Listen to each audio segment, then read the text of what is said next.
What is up, everyone? Welcome to the today's stream, and by today I mean this afternoon stream, because clearly I've already streamed today, so technically that's, yep, words. You alright, Golden? You alright, Vera? How is everyone in chat doing? We'll get onto the actual fun part of the stream in a minute. At the moment I'm just looking at some stuff.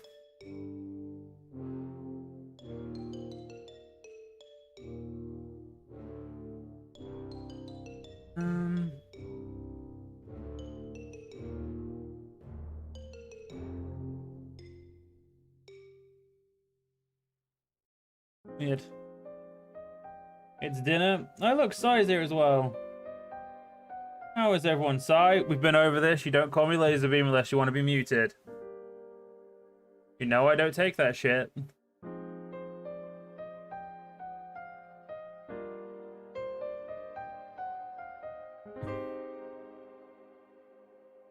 Okay. So hopefully everyone is having a good evening. Got some lovely music from the Heartbound game, which was, well, I found out you're allowed to essentially play it while you stream, so that's cool.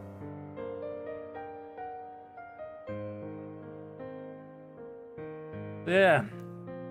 If you guys do like the actual music as well, you can grab the music from the link in the bio description. That's right, link in the bio, because I've never said that fucking shy before. Now, legitimately, so what we're doing today is we are playing Tier List Maker. It's such a great game. You know, you just go onto the internet and it's there. And you get to make tiers and shit. Great. I'm your favorite streamer. Well, it's nice to know, Sai.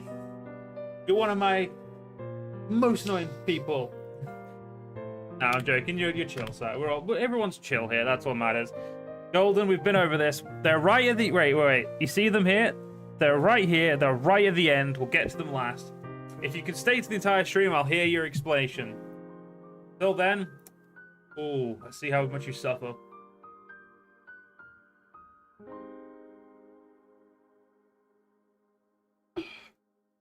So...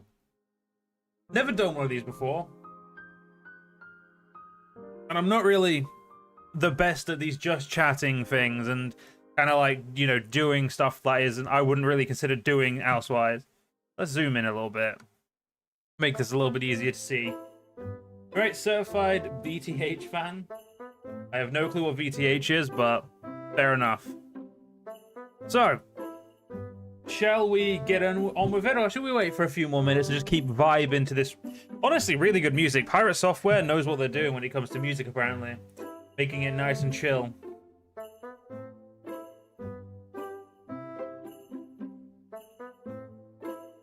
I'm not Australian. I mean, we colonized Australia, but I can promise you I'm not Australian. I may say the C word a lot, but it doesn't make me Australian.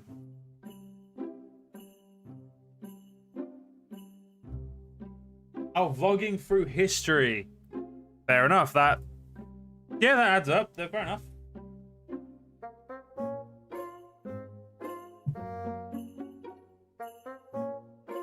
Right.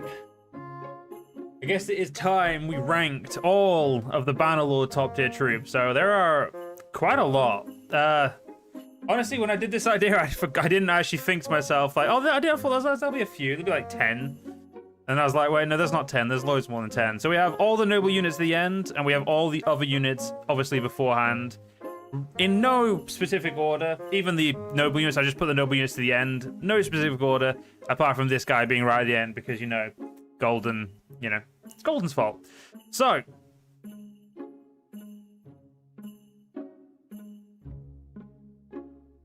everyone here has probably seen a tier stream, more than likely, you know, from one YouTuber or another, even maybe tier videos. So we're going to be going through this as analytically as I can. I'll be comparing, you know, the looks of the units, the skills of the units, and all that stuff. And yes, I did put them last on the list to annoy you. I was pretty clear about that, Golden. Come on now, keep up. So we're gonna, like I said, we'll go over every unit in terms of looks, actual stat spread that I remember, in terms of, like, you know, how I feel they actually compare on the field compared to other units in like that in class. Like, I'll compare spear infantry to spear infantry, crossbows to crossbows and bowmen. You know, I'll try and keep everything, you know, a little fair. I don't want to upset anyone. Even though I'm doing a Total War one of these later in the week, later next week. So realistically, yeah, I probably do want to offend people. Let's be honest, obviously.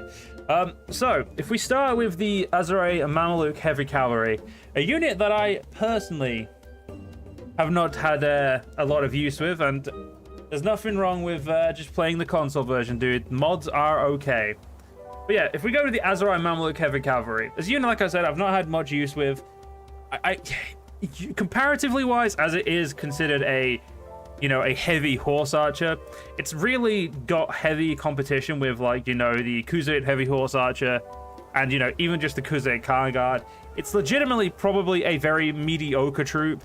It does have the heavy armor to it, so it's very resistant to damage, but realistically, comparing, like, you know, its armor compared to everything else in the class, you know, the fact that it's probably not even the fastest horse that it could be, legitimately speaking, it's probably, I want to put it in D, but I feel like it's honestly, it's not a unit I'd go out of my way to get. I don't particularly care for the Aserai, you know, style of troops.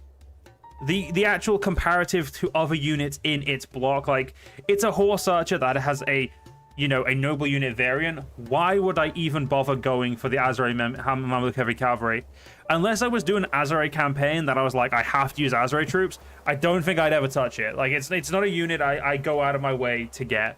I'd say we're going to put it in E tier, purely because it's just, the fact that it's just outdone by every other horse archer, just, you can't, like, don't get me wrong, it's still better than some units, I just wouldn't use it very often. So for that specific reason, it's E, it really is.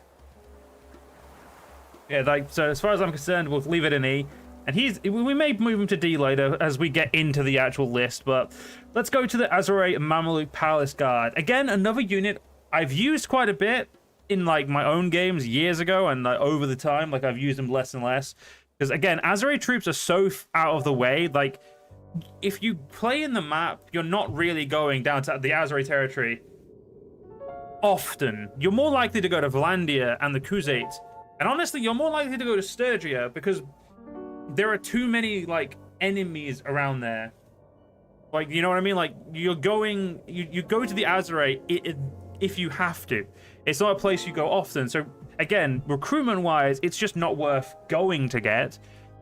Armor-wise, it does have very good armor, and when compared to, you know, other, like, infantry that focuses on the two-handed style and, you know, going in on that, it is honestly quite good. But realistically speaking, while the armor is great, again, it just, I wouldn't use it. Like, I don't need it. There are better alternatives that I can get, and realistically, it is a D tier. It's a D tier. It's a great looking armor set. It's a great, you know, weapon, but realistically, its positioning for recruitment wise And the fact that it just isn't, it doesn't stand out enough that it's a D tier. It just can't go anywhere. How similar are their stats to line breakers? They are essentially the Aserai line breakers with different armor, and I think they have a different stat layout as well. But again, realistically, Aserai, Mamluk, Palace Guard are going to be sitting in a D tier because they're not good enough to be middle of the road. They have a lot more uses than the heavy cav, but it's just they just need to sit in D tier. Also, it looks like this is actually in somewhat order, and then I may have messed it up a little bit. Oh well. Aserai Master Archer. Realistically, I don't think I know anyone who's going for the Aserai Master Archers. Their equipment-wise is pretty standard. It's not great, not horrible, but it's not great. Especially for a tier 5 troop, there are vastly better options. Its bow is okay. Again, it doesn't really have the greatest weapon. It's not really a weapon, it's not really like a weapon you go, oh, that's a weapon I want. They very much do lack in every aspect. And honestly, due to the fact, again, that the Aserai are just not a place you want to recruit from, realistically, because they're just so out of the way, there's no reason to even bother going for them. And there are more, especially in a bit, when we get to them, there are better alternatives, vastly more accessible. They're legitimately probably the worst troop on this list.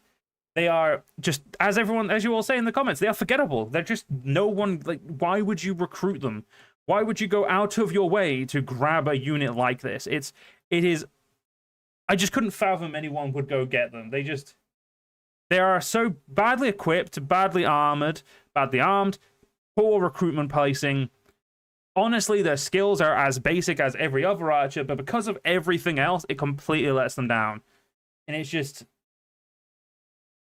what it is. And you know what, Golden? I wasn't going to do that, but now that you've given me an idea, I guess I will. Oh, I didn't have repeat on, but because I had shuffle on the music, it got to the last song and ended. Fair enough. Yeah, the Aserai Master Archer, you are F tier, you are legitimate trash. Now, the veteran infantry for the Aserai, they do have, same as the line breaker, Palace Guard, sorry, they have the good armor, they have decent equipment, their arms aren't the best, they have the best throwing weapons, if I remember correctly. They do have really good throwing weapons. So, again, the thing that holds all Aserai troops back, as again, I'm going through this kind of comparing every aspect of why you would recruit them in a playthrough. They're okay. Compared to other infantry in the same class as them, they're below okay. They don't really match up to the other infantry in any sense. The only thing they have is good equipment or good armor, but their arms, again, aren't the best. But because of their good throwing weapons, I would actually place them above the I would place them above the Mamluk Palace Guard. So they are a D-tier troop, mostly because of their arms and armor. But again, why the fuck would you go recruit them? Why, who goes to the Aserai territory unless you are already there to conquer, or unless you're playing as the Aserai, in which case you'd use the troops because you're playing them. But again, their equipment and the fact that they have actually good throwing weapons, very good throwing weapons comparatively, they are definitely still a high D tier, but they can't break into the C tier. But essentially, yeah, D+. They're not the greatest. Now, we're moving on to the Battanian Horsemen. Very mediocre is probably the first thing that comes to mind with Battania. They at least have good recruitment placement. Battania is a very central location surrounded by three kingdoms. One of the Imperial provinces, the Sturgians, only just, and Vlandian. So, if you're playing a campaign on any of those, it is the music from Heartborn. If you check out the link, you'll see the game is from there. Joel, this is not Laserbeam, but I appreciate the... Swear to God, Si, if this is a friend of yours, I'm going to hurt you. But yeah, as I was saying, Battanian Horsemen, while they have really good recruitment positions, and, outside of that, they have mediocre arms, mediocre armor, mediocre, cavalry armor. The horses aren't the greatest ever. So realistically, while Battanian horsemen have probably got a lot of uses because of their placement. They're honestly, you know, I'll place them in E tier, but above the Mamluk heavy cavalry, because there is still a lot more use to them than Aserai heavy cavalry. But again, I'm not going out of my way to grab these troops. I think they're basic as all sin, personally.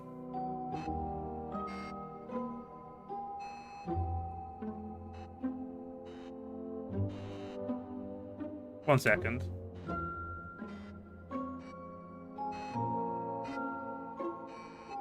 Anyway, moving on to, am I still doing Europe 1700? I'm doing the, I'll take the quick break here. I'm still doing the Mad Bombardier, but the King's, for the King I've ended, yeah. Anyway, Battanian mounted skirmishers. Pretty much the same as Battanian horsemen. They do get better armor, if I'm remembering correctly, again off the top of my hand. They're getting better armor. They get the ability to skirmish, so they, you know, they're not as useful in terms of pure shock, but realistically they are better than the actual, you know, horseman comparative. If they had a spear as well, it's like a spear, a set of like throwing weapons, and a sword, they would easily be like probably a B tier cavalry for me, because again, low, like, you know, all the places that you can, you know, find them. So while I don't like Battanian horsemen, Battanian mounted skirmishers I would say are a high C tier, purely because again, they're a decent skirmish cav, they have good armor, their horse armors, again, horse armor and horse are to be desired, like not the greatest, but purely because they are, you know, a little bit more useful, we'll put them up.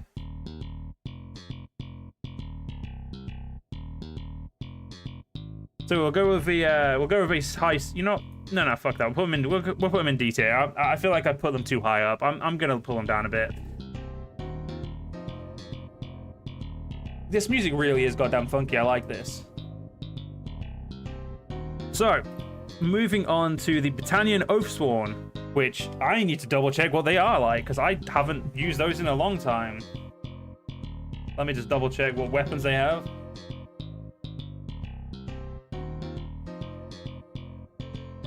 Let's have a look. Battanian Oathsworn, what are they equipped with?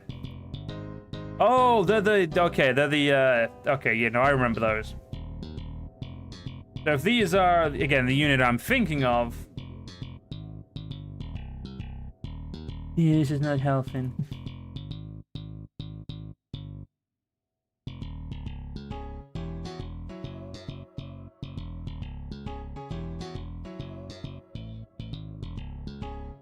Either way, so actually talking about the unit, like again, they have the advantages of good recruitment places. You are right, Spear's base game are pretty bad, but yeah, the Oathsworn have decent armor. Again, not great, but not good. And yes, Joel, I will pause my commentary for you to let me know your confession, because why not? Something tells me this is going to take longer than an hour, which I thought it would take.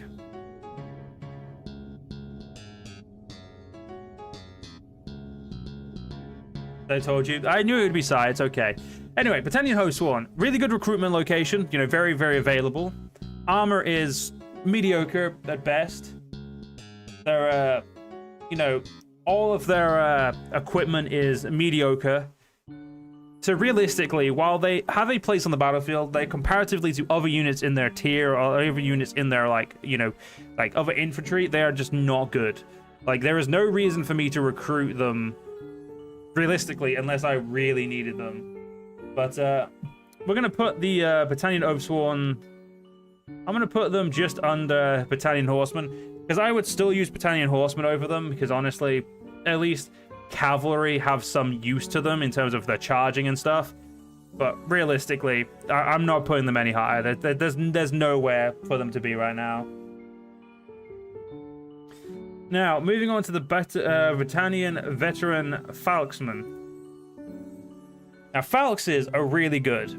That's something that is probably something I will never say, because I don't like Battanian troops in terms of like my actual, you know, opinion. But they're, if you go by like actual concrete, they are they are a very goddamn good unit. Falxes being two-handed.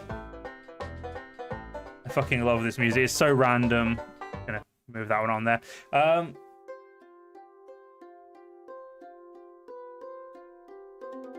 Yeah, so Falxmen, while they suffer from the same issues of all other Battanian troops, but also benefit from the same things as all Battanian troops, honestly, Falxmen, they get the job done.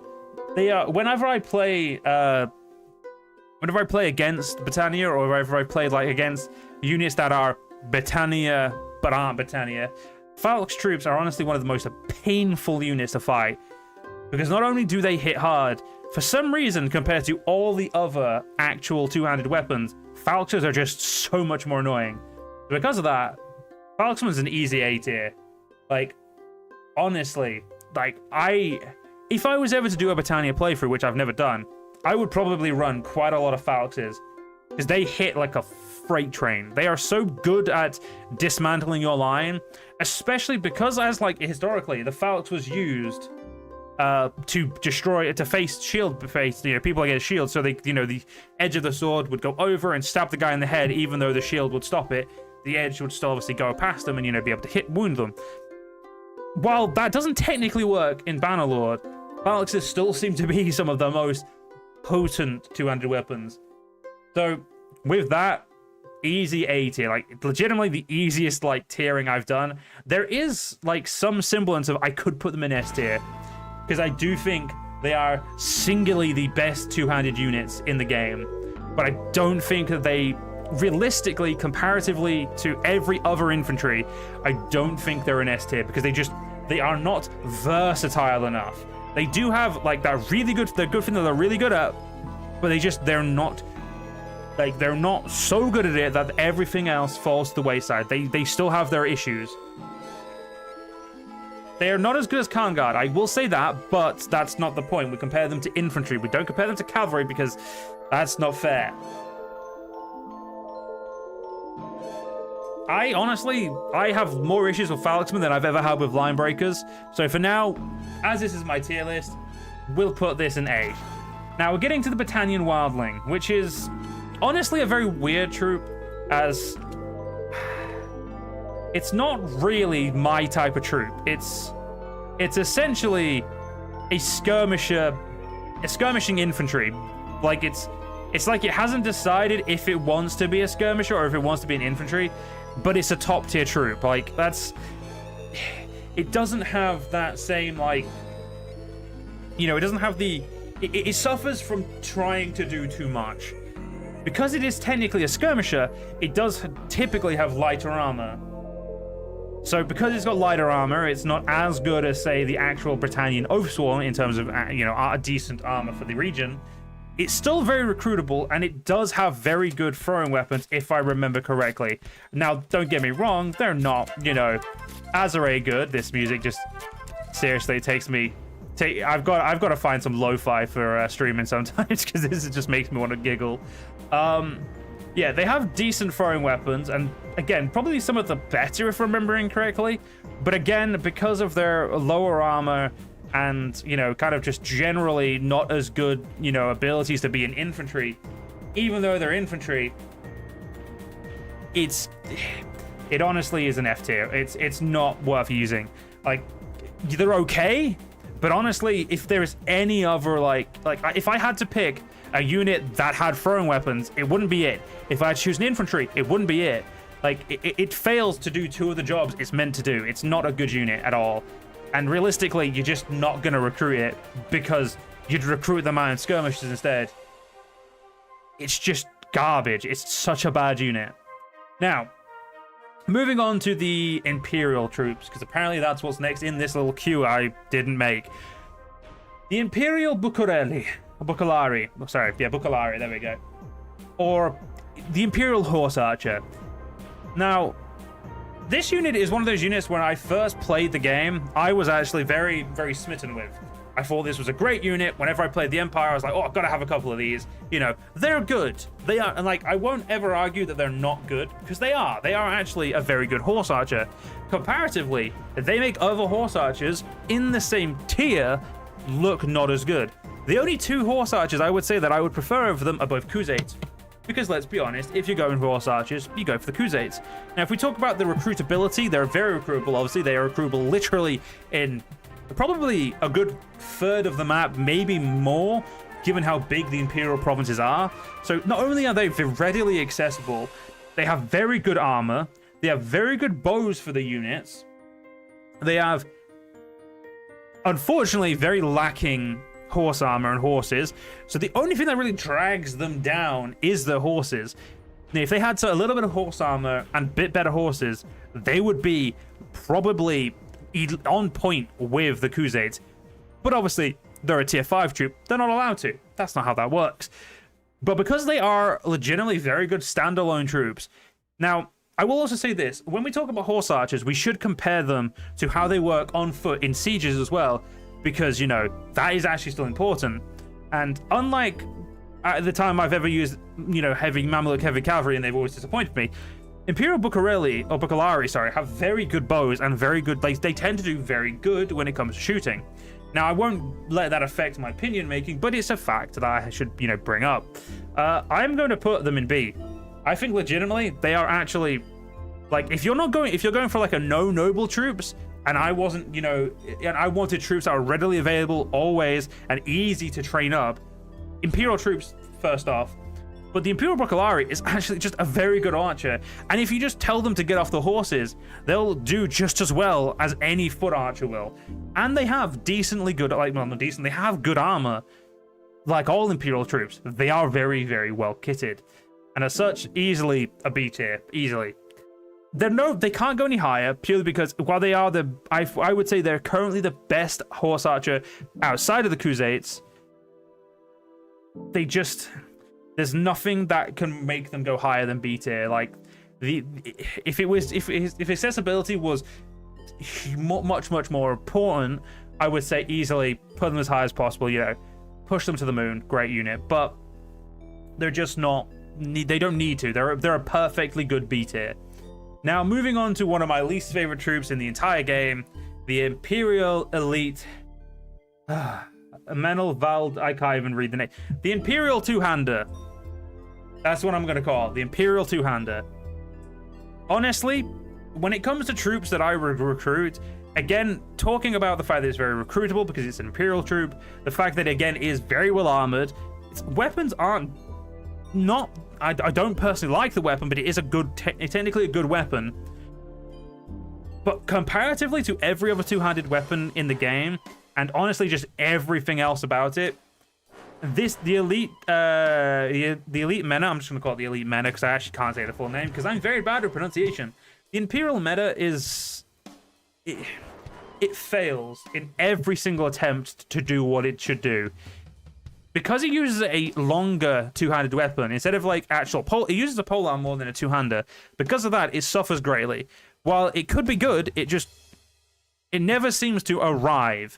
It seems to be present on the battlefield, but as soon as it brings out that polearm, it can't do its job. It's not a good unit. And for that, it's gonna go bottom of E. Because honestly, no matter how good it is, sorry, not how good. No matter how recruitable it is, there we go. These three troops, I would go out of my way to get first. It is not a troop that you would need to get. It's just not worthwhile. And as such, easy E tier. Now, moving on to the creme de la creme of Imperial troops. The best troop, and I'm not even gonna like go into this half-cocked. We're gonna be honest. It has the single best ability to be recruited. It has easily some of the best armor, equipment, and weapons in the game. It not only is it that good, the fact that it's so recruitable and the fact that like it does its job, like I don't know why the AI for this unit is just so good. The Imperial Legionary is the single pinnacle infantry in this game. If you have 50 of these bad boys, they will take out anybody. Obviously, of equal in size. You get my point. In their infantry class, they are top tier. They cannot be beaten by any other infantry. They will outdo you. They will kill you because they're just so good. The only thing I would change on them is give them better throwing weapons. But easily, easily an S tier. Like, there is no comparison. It is the best of what it does. It has the best ability to be recruited. It is extremely damn good for what it is. The fact that it's not a noble troop is the only thing that upsets me about this troop. Like, make it a noble troop, and there wouldn't be a tier that could compare. Like, it's just too good. It is such a backbone of every army I play. When I play Bannerlord and I'm allowed to use any troops, my infantry will be all Imperial, like legionaries, because they're just so good. They are perfect at what they do. They are pinnacle of infantry. You can say they're overrated all you want, but the stats say they're one of the best infantry. Actually, no, that's not true. They say they are the best infantry. The stats are on my side, and as such, good day. Now, moving on to the Imperial Palatine Guard, because there's no real need to talk about the Legionary anymore. It is too damn good. But the Imperial Palatine Guard is actually, in my opinion, something, again, as I've played, well, probably 1,000 hours finally now. Have we played 1,000 hours? Nope. 985 hours. In my 985 hours, most of which, about 600 hours probably, was in... No, actually, no, it's less than that. Probably about 300 hours was in base game alone. Every time I've played the Imperials, honestly, the Imperial Palatine Guard have surprised me. When it comes to infantry, when I first played the game, I got them because they were, armored archers. That seems pretty cool. But not only do they have good armor and good bows, they're obviously very easily recruited. They seem to be one of the most accurate non-noble units. When I have them, I tend to do so well that I'm surprised that I have good archers, because they're not, the more I play, the more I realize they're not great comparatively to Fane champions, but something about the fact that their skill, again, I will say this, knowing that I know now that skill is less relevant to equipment, the fact that they're equipped so well obviously helps them a lot. So because of that, and because of honestly how much I actually personally like them, I'm gonna be a little bit cheeky, but I'm gonna put them top of A. Wait, you move out of the way. There we go. Top of A tier.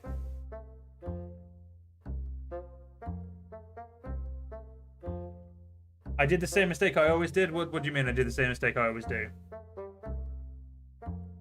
Because now I'm worrying. I'm thinking, wait, what mistake do I normally make? And I can't think of one.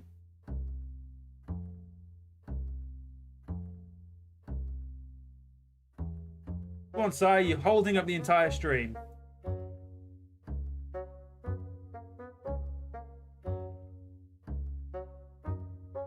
Oh, I didn't make it more. That's a shame. I start streaming at the same time as a football match. That's because football sucks. I will not hear any argument about the Palatine Guard as an A tier, because honestly, every other foot archer is incomparable to them. They are not as good. They are less armored, less bows. Their bows are not good. Their skills are shit. Honestly, they're just the Palatine Guard are the best archers. It's just single-handed. They're amazing, and I will not hear anything else. This is my tier list. Get fucked. Now, moving on to the Imperial Sergeant Crossbowman. This is going to be controversial again. You got to go, VTS. No worry, man. Have a good day, man. I never said Fane champions weren't way better. You should listen, Golden. Helps you. But we'll get to Fane champions. But anyway, Imperial Sergeant crossbows. They are actually one of the best crossbows in the game, which is going to sound very weird, but they legitimately are. Now, when it comes to, obviously, again, recruitability, armor, arms, they are obviously the same as Imperial Palatine Guard in terms of equipment-wise and how good it is. The reason why I'd say that the Imperial Sergeants are actually probably a little worse is because they use crossbows, but they are still easily one of the best troops to come out of, the map. I've been listening to you every day. You listen to me. Well, I don't listen to people. That's just how I work, Golden. Come on now. While I have said about the Palatine Guard, they seem to do really well. Imperial Sergeants make up for their lack of accuracy or lack of kind of killing power when actually being a ranged unit, but the fact that they are an extremely competent infantry. So we'll be putting them in the bottom of B tier. Now, there are obviously better troops who do their job, but unlike the Wildling, which suffers because it has two roles and it does both of them poorly, the Sergeant Crossbowman is the opposite. It does both of its roles well. Now, don't get me wrong, it isn't as good as, say, a normal crossbowman could be if it just be it's just a crossbowman, or an infantry is just an infantry. But because it's able to do both of them good instead of, you know, both of them really well, it makes itself more versatile and much more useful. If your line is charged by enemy and you have Imperial Sergeant crossbowmen, you can turn your crossbowmen into infantry, and they will not only hold, they'll do damn well. They are indeed OP in siege defenses. That is very true. That is true. They are very OP in siege defenses. But like I've said, they are, just because they're good at stuff does not mean they're great at it. And that's why they're easily B tier, but I can't put them any higher. Because would I rather have the Bucalari? Yes, because they are much more accurate, like the Palatine Guard, and they're good. You gotta go inside the killer? No worries, man. Have fun. You're watching football, so it probably can't be that fun, but still, have fun. But the Imperial Sergeant crossbowmen are legitimately a very, very good troop, and again, because of their readily availableness, they're just too good. Like, they're, you know, like, again, those in Palatine Guard, like, you take the Palatine Guard if you want, you know, to do a lot of killing Imperial-wise, but if you want, like, a really solid defense and be, like, very, very turtly, Imperial Sergeant crossbows with some legionaries, you are sorted. Now, moving on to the Khuzait Darkhan, and if I remember correctly, I just need to double check this because I don't ever use infantry as the thing. I'm just going to double check the Darkhan is what I think it is. Is the Darkhan a spear unit or is it a two-handed? I don't remember. It's a spear unit, right? Okay, that just makes, I'm just making sure I always remember on that. So, I like Khuzait troops. Khuzait troops are really good in the horse archers. Everything else the Khuzait do absolutely fucking sucks. The Khuzait have the really good armor. Like the Darkhan specifically are very, very, very heavy infantry. The recruitability is not great because they're in the corner of the map. They have very good armor, and their arms, as far as I'm aware, their arms are decent. Their shield could use a little bit of a change, but they use sabers and they have a spear. Not a bad makeup. The problem is they're Khuzait infantry. The Khuzaits don't do foot fighting well. There is a reason why if you watch any Let's Play, for the most part, the Khuzaits expand a little bit, then they stop, and they don't really get anywhere. They have constant rebellions, and they pretty much spend the entire time dealing with the ownership of the 2 or 3 castles in one city that they've taken. This is because their infantry is absolutely dog shit. They, while very well armored, they can't fight you to save their life. They are very easy to break, very easy to kill, and while they have good armor, by the time they really deploy them, they're just not good enough. Like, they're... As they're a spear unit, they require too many of them to be useful. A few spears are weak to swordsmen, but a good amount of spearsmen against cavalry, they have a win. It's just a shame that they're never used well. And even as a player, I don't want an army of them because they're just not that good. In a siege, there are better units. There are better units easily more recruitable. There are better units less recruitable, but still better. So while I think they're decent armored-wise and they have good equipment, it doesn't really help. Because again, you have to also factor in the AI, and this is one of the few ones where the AI really does kind of pull them back a lot more. Even when, you know, they're player-controlled AI, the way the AI controls the actual use of the troop, it's just not good. However, I would still recruit the Oathsworn before them. So as such, they are going in E tier, but honestly, it's just not good enough. It's not a troop I would go out of my way for at all, and it just doesn't do its job, and as such, it needs to go down. But it does do its job better than the one anything underneath it, clearly. However, I will say that I am amenable to being in D tier, purely because, honestly, it could be in D tier. It's so hard because of the AI and the fact that you have to kind of balance those facts. But, you know what, we'll leave it in E tier for now and we'll see. Now, we're getting on to one of the best troops in the game. Second best Horse Archer in the game, the Khuzait Heavy Horse Archer. While it lacks what its noble variant has, it doesn't have as good armor, as good a bow, as good horse armor. While it lacks, and it's pretty much its primary weapon is not as good, it is still easily one of the best horse archers in the game, hands down. And it's easily one of the best archers in the game. Again, another reason that horse archers are so good in Bannerlord is because they have to have bows that are, you know, decent and have good accuracy, because, you know, that's how they make hit. You know, it makes it easier for them to hit when they're on the horseback. And because of that, if you take them off the horses, they are still extremely accurate. Like, they don't suffer from the same issues that longbows suffer from with the penalty to accuracy in terms of, you know, comparatively and, you know, the weapon tiers. As such, Khuzait, while not being the easiest to recruit in terms of they're far away, they're at least easier to recruit than their, you know, Khan Guard brothers. And as such, they're easily top of A tier. They're legitimately very powerful, very good used outside of their own element in terms of like on foot. Because their heavy armor and okay sidearm is still good enough on foot.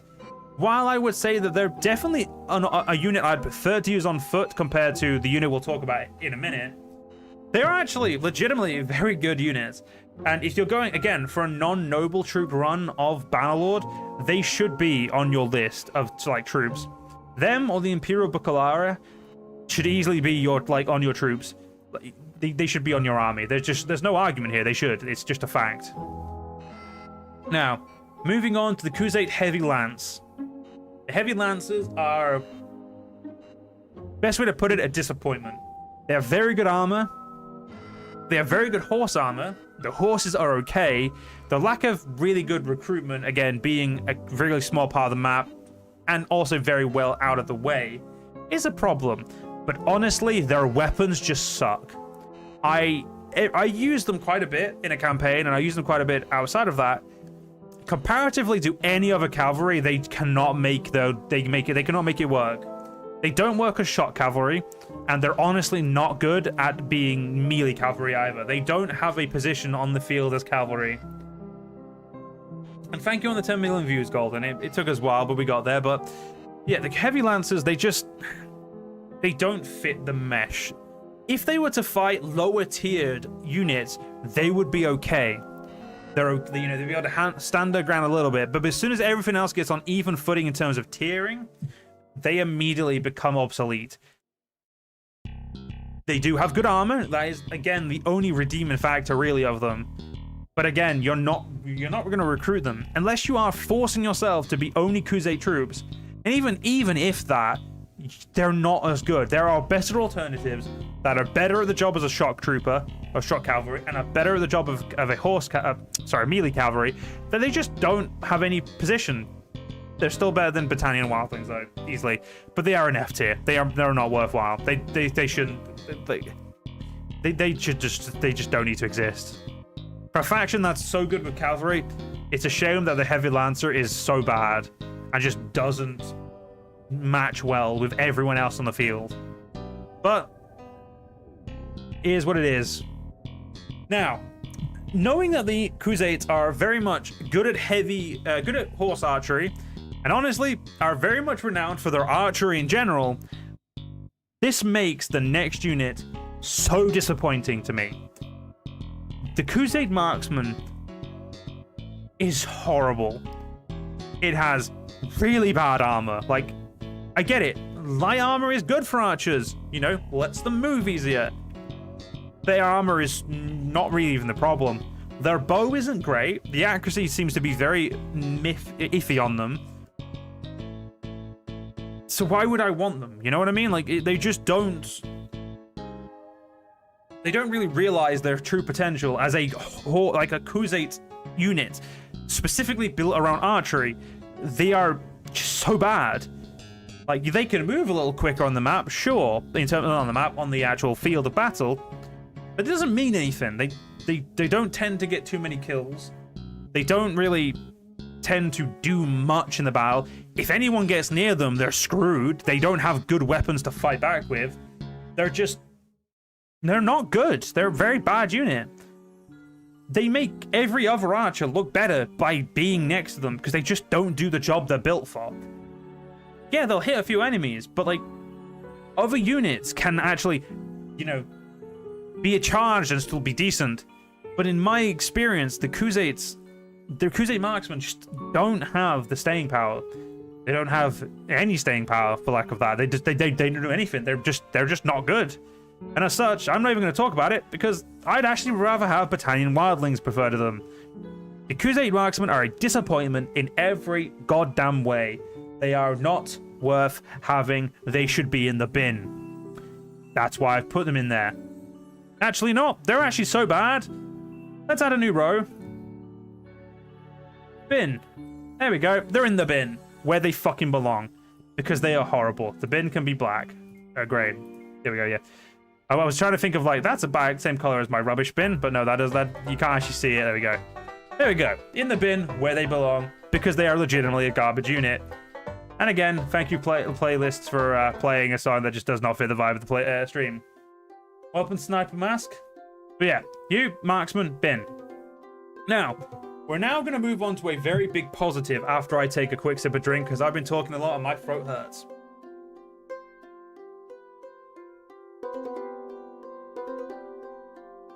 Oh, there we go. Now, moving away from the Khuzait for a minute, we're going to be talking about the Sturgian Heavy Axemen. Now, I am often critical of Sturgia. They have very bad positioning, and no, it is not Pepsi Max Golden, it's Coke. I've gone on a sugar binge, it is what it is. But yeah, the Sturgian Heavy Axemen suffer from very poor ability to re-recruit it, because, you know, unless you're playing a Sturgia, you're not really going to go to Sturgia that often. They are surrounded by 4 different people, because technically Vlandian is near them as well. And also the Khuzaits, and also the Imperials, and the Battanian. So there are 4 factions that surround them.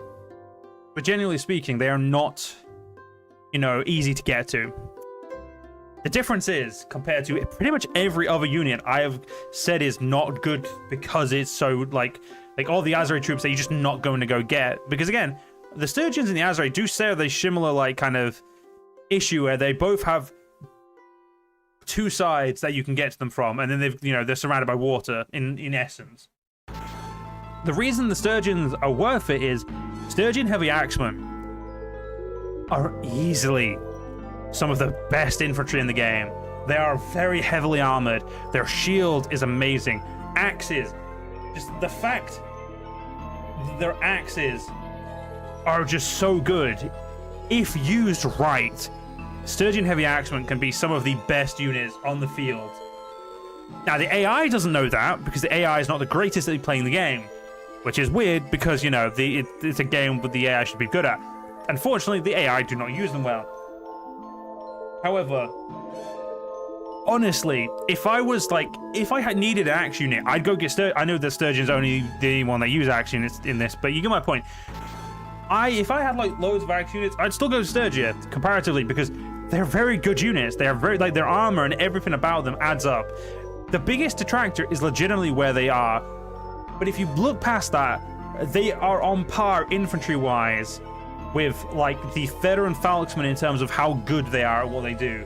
They are a quick attacking, lower damage than a sword, but quick attacking infantry that, comparatively to the other units in its tier, it can attack quicker than they can, to the degree that it can sometimes get the better of a legionary. It doesn't have the full package like a legionary does, but the Sturgian Heavy Axemen are easily one of the best units in the game, and I will easily put that above a Khuzait Heavy Horse Archer any day of the week. Because honestly, these Heavy Axemen are just really good at their job. It's a shame the AI don't know how to use them, because the AI absolutely suck at using troops in their own game. But honestly, I love the Sturgian Heavy Axemen. I never get to use them a lot because, again, they're just never in a good position for me to recruit them. So that is like the biggest detractor. But honestly, they're easily top of A tier. They're just such a very good unit when used right. And immediately off that, you know, high, we go to one of the biggest lows in the game. Sturgian Heavy Spearmen. While there are only a few dedicated spear units in the game, them and the Dakan, they at least do that right. They are at least better than that. But honestly, they are not good. They are the best spearmen in the game, I will say that's true. But that doesn't mean much. Actually, no, not the best spearman. There is a better spearman in my opinion, but still, while they have the heavy armor, they have the good equipment, they have at least a decent AI. Spearmen in Bannerlord are not worth recruiting. They are not worth the assault. And honestly, the heavy spearmen kind of prove that point more.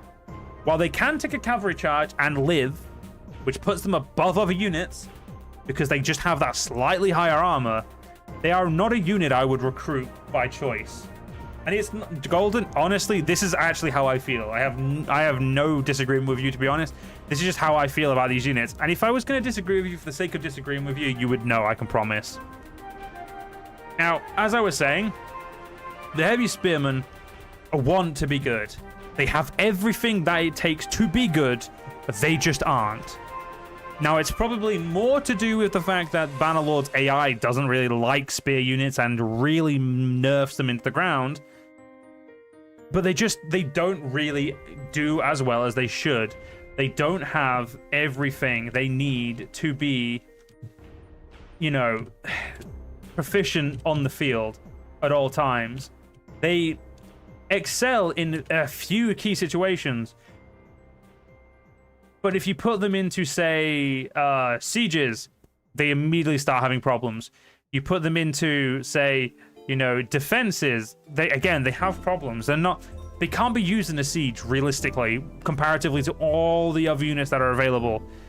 And while I like them, and I do think they're really good in terms of how much I like them, unfortunately, I can't put them higher than a C tier. Because they're good. They just don't perform. They don't do the duties that they need to do. They are an overly defensive unit in a game where being overly defensive in a more realistic sense doesn't work. Like, you can't be a spear wall without it doing little to nothing for you. Now, if you have RBM and we, you know, throw RBM into the mix, they're easily a much better troop and they're actually very good. They finally live up to their name and they're a very good spear unit. But we're talking about vanilla. And without RBM, spear units, they can't get higher than C. It's an unfortunate truth for infantry, but it is a fact. Spear units are not, they're just not good enough. They don't have what it takes to be a higher tier unit. And as such, and poor heavy spearman is going to live in C tier for the rest of his life. I may do this list again, but with RBM, and it will change everything because I've not played with all these in RBM, but I'll probably do it at some point and we'll see. Now, the Sturgian Heroic Linebreaker is honestly an absolute chad at what he does. He is very good in terms of armor, very good in terms of weapon, because he has an axe. Axe is always on point. He suffers the same issues of the Mamluk Palace Guard of really bad recruitment placing, and the AI just don't really play ball with it that well. Like, it's not. I think Sturgian units suffer a lot from bad AI. I don't know why the AI is like this, but they don't tend to do very good. Now, speaking of it just empirically and what the equipment, I think they do have throwing weapons as well. I'll double check because obviously that will change things. They do have a throwing weapon as well, yes. A throwing weapon, it looks like. So they do have that, but for the most part, again, like the heavy spearmen, while they are decent and they are very well equipped, they don't have they can't do much more than they do. They can cause you a lot of problems, and they are better than the spearmen, but they don't have what the falxmen have. They don't have that ability to just infuriate me to the point where I just don't want to fight them anymore. When I fight heroic linebreakers, it's like, oh, it's heroic linebreakers. That's not too bad. You know, they're annoying. They can do their job. They're good at what they do, but they're just not good enough. They suffer from the same AI issues that, for some reason, all of Sturgia has. And that is unfortunately just a fact. In my opinion, from my experiences, obviously. It's an anecdote, technically, but we'll say it's a fact because it sounds cooler. But honestly, like I said, I do like the look of them. It's just, comparatively to other units, they don't have the same, like, pull as the Falxman does. And the same track record in my games I've played. So, you know, it's the throwing weapon helps, but throwing axes aren't great anyway. Golden, I'm not saying from my experience of using them, just using them. Every comment I'm making is from experience of using them and watching them be used by the AI. So while I know what you mean, that I could have used them wrong, they're still, again, they still suffer. And as such, they're a C tier. The Horse Raider is actually one of the few units I've never really bothered with. Now that's going to sound mean, because on paper, it's a very heavy cavalry unit. Or at least, that's what the picture says. I don't remember it being that good. But it has been a while, I will be honest. That's what I mean. I've never seen anyone use it. I actually don't think I've really ever seen the AI use it. It's a unit that exists, but honestly, put it in the bin. They don't need it. The Sturgians don't need a skirmish cavalry. It doesn't really play well with their fighting style. Like, they're there. They're good. From what I can see, they've got good equipment, good weapons, good armor. Like, they're decent. It's just they don't arrive. Like, they just, I don't see the use of them. And unlike the Khuzait, who are just absolute dog shit, they're in the bin because they just don't make sense as a unit to actually even be in the game. They're not necessary. Not every faction needs a skirmish cavalry or a throwing weapon or anything. Like, they're a unit that is built for balance but not needed. Evidenced by the fact that I don't think, as you guys are saying in the chat, I don't think I've ever seen them being used. I know I've pretty much barely used them. I've used them to the point of I had them and thought, oh, this is useless, and then promptly probably just got rid of them because, you know, they just don't strike me as heavily necessary.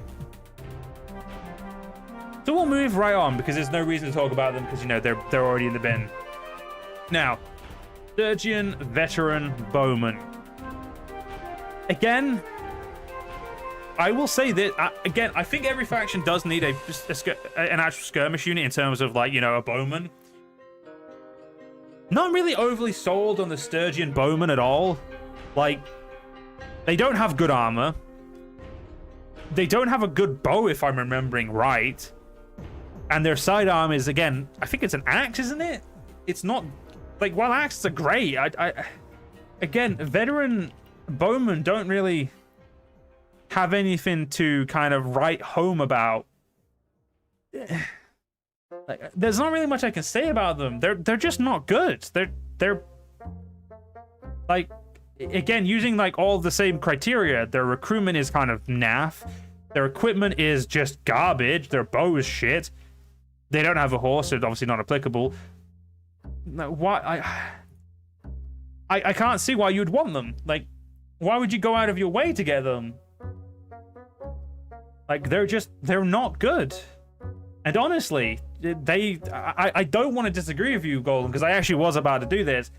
I don't think they deserve E tier. They're not a bin, but like, they're top of F tier because they're just not necessary. Like, again, like comparatively with the Aserai Master Archers, they have the same issues. They have an axe, which makes them a little bit better, but that's literally the only comparative that, you know, even matters. The fact that they have an axe comparative to a sword, which makes them a little bit better because they can attack quicker. But outside of that, they're not necessary. They're not a troop that I would otherwise use. And I feel bad because I want to, like, you know, I love bow troops in general. They're present, but again, they didn't arrive. You know what I mean? Like, they're just there, and that's it. They're just there. But again, they're not as bad as Aserai Master Archers, so I will say that. Now, on to what originally, when I first played this game, was my favorite faction, before I realized the Imperials were the best in, you know, Imperial life. Vlandian Pikemen. This is going to be not controversial. It's probably going to be very much on point, but I'm going to have a quick little sip here.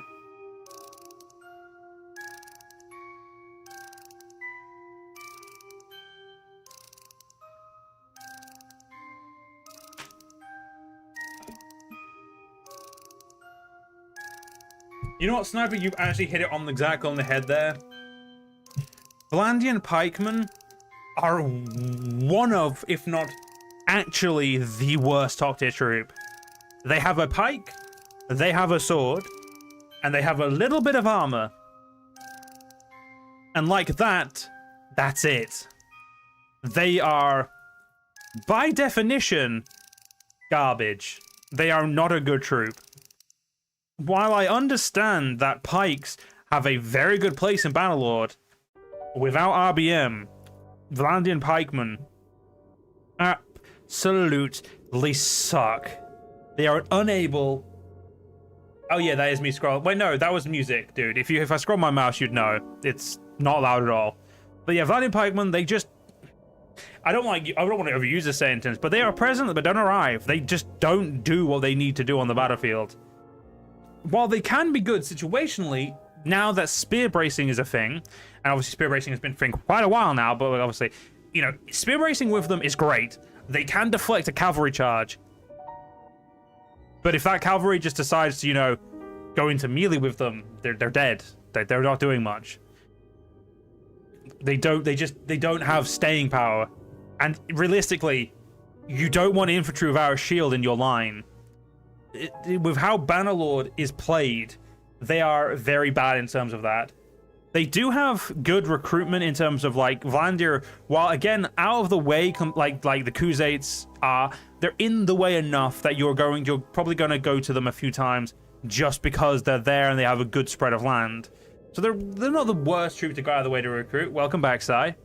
But realistically, they are better options, and it's not the Vlandian pikemen. They are easily... I would still say they're in E tier, but... no, they're high F. I would say they're top F tier, because they're not necessary. As you said, Sniper Master, a recruit with a spear. Even then, maybe a better armored recruit, but their armor is still really just not good. They're just not worth it. When am I going to stream till Sai? Until we finish this list. Once I finish this list, that'll probably be it. As I did stream earlier today, so I don't want to overstream this evening because I've got other stuff I want to do. And as I'm trying to get myself into streaming slowly, we don't want to overdo ourselves. So, moving on to the... Yes, including them. Including the... Wait. The Druzzings. Who are the Druzzings? Oh, yes, including them. Yes, sorry, yes. I will be finishing the list. Do not worry, Golden. I'm not going to fucking blue ball you. Anyway, moving on to one of the best infantry in the game. Weirdly, I used to have a very big fondness for them. These days, it's more, yeah, they're not bad. Vlandian sergeants are, honestly, quite a weird one. They use maces and spears. Very rarely do they bother using their spear, in my opinion. But when I've had Vlandian sergeants as my front line, and they've, you know, elected to use their maces, they're legitimately one of the scariest forces because they will knock the fuck out of heavily armored troops with relative ease. The only thing that really brings them down, again, they suffer the same recruitment issues of Vlandian troops, you know, not being the easiest to get in terms of like, you know, being, again, a smaller part of the map than like, say, Imperial troops. And again, the power of the map is, again, far to the side. They are very well armored and their weapons are quite good. They just don't tend to use their spears very often. So, like, if a cavalry's charging them, while spears are very bad in, you know, base game Bannerlord, the fact that, you know, the Vlandian sergeants don't even bother to use their spears kind of mitigates a little bit of their usefulness because, you know, oh, look, cavalry charge. I can get my spear out, stab them, knock them off, get my mace out, whack them on the head. They're dead. Or unconscious, whatever you want to call it. They don't really do that. Instead, they just, you know, wail, or at least in my experience, and it was one I've seen them used, they just wail at you with their, like, maces, and for some reason, do a good job. They're very... I just don't get why they're so good, but they are. You know what I mean? Like, in theory, because they're a good unit. And honestly, they're easily... Yeah, honestly, I'd say they're a B tier easily. Compared to other infantry, they are very solid.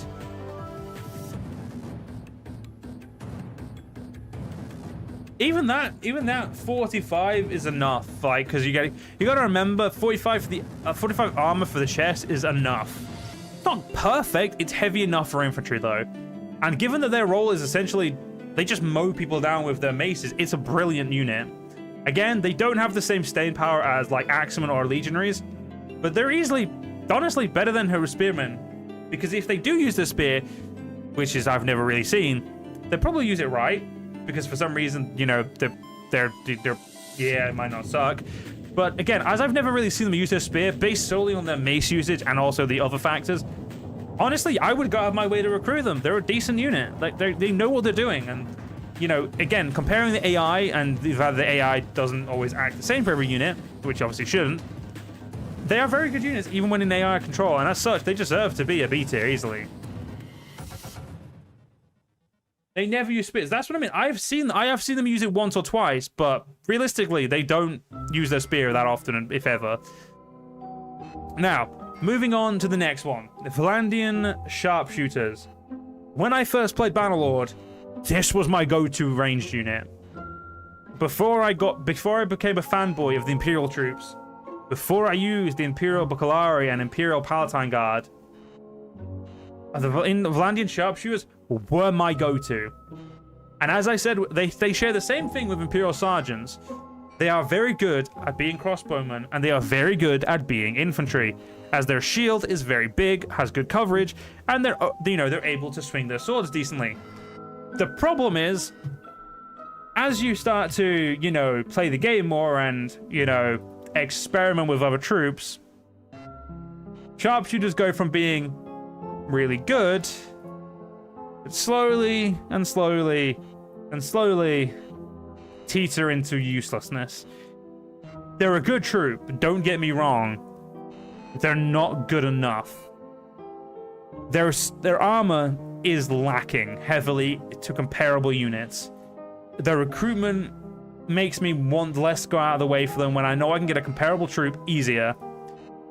If Imperial Sergeants crossbowmen did not exist, sharpshooters would be in that place.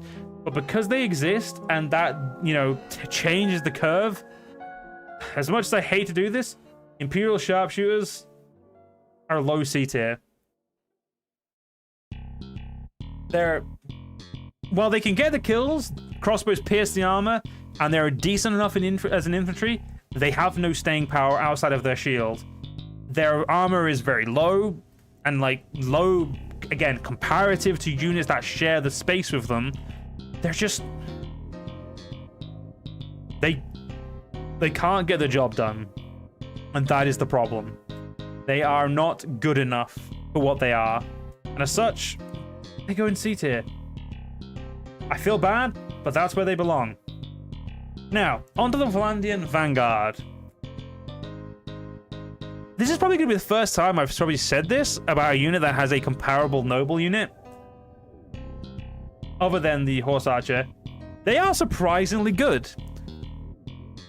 When I first used, again, all the way back to when I first played Vlandia, I used to make my army out of 2 units when I got to the end of the game and I was placing about, you know, cavalry charges. I had a unit we'll talk about later, the Banner Knight, and the Vanguard. They held up beautifully. They have good armor. They have good weaponry.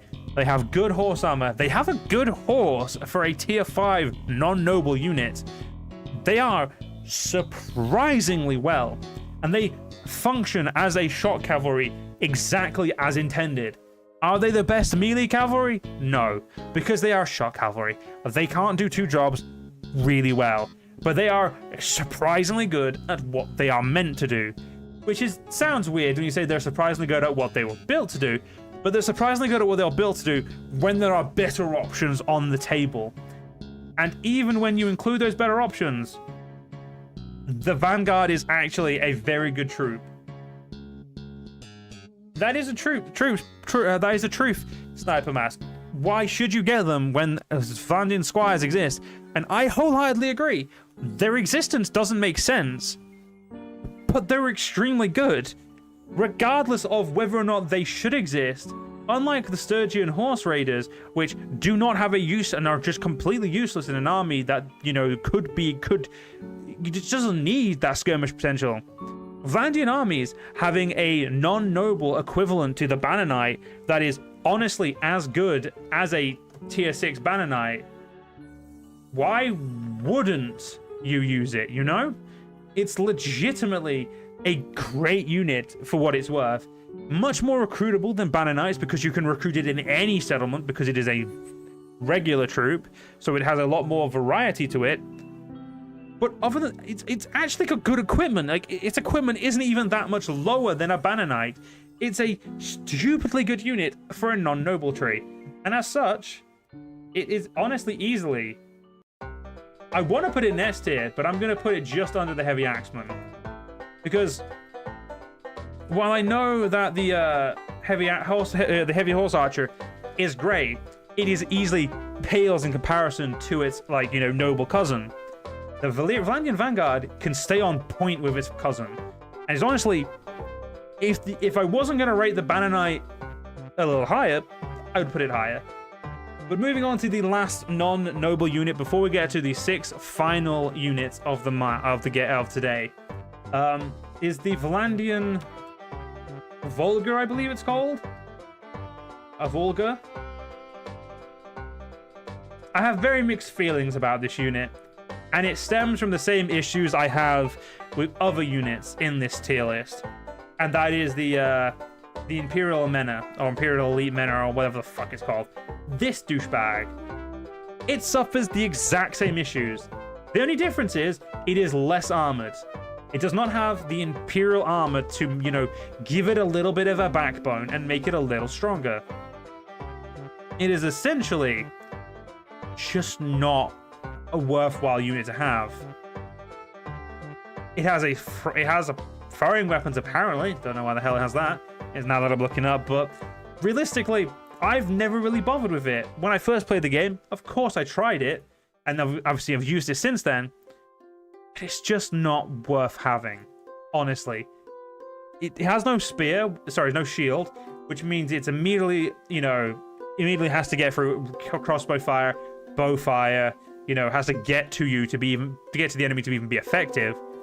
But when it gets there, it uses a polearm, so it suffers the same issues that the Menaville, or whatever the fuck it's called, this guy. That polearms don't seem to be as good as two-handed in, you know, without RBM or without mods. It just doesn't seem to do the job. It arrives. It's present but not there, or didn't arrive. It's a worse Imperial Elite. It's just not a good unit, and as such, it's going honestly just above the Vlandian Pikeman.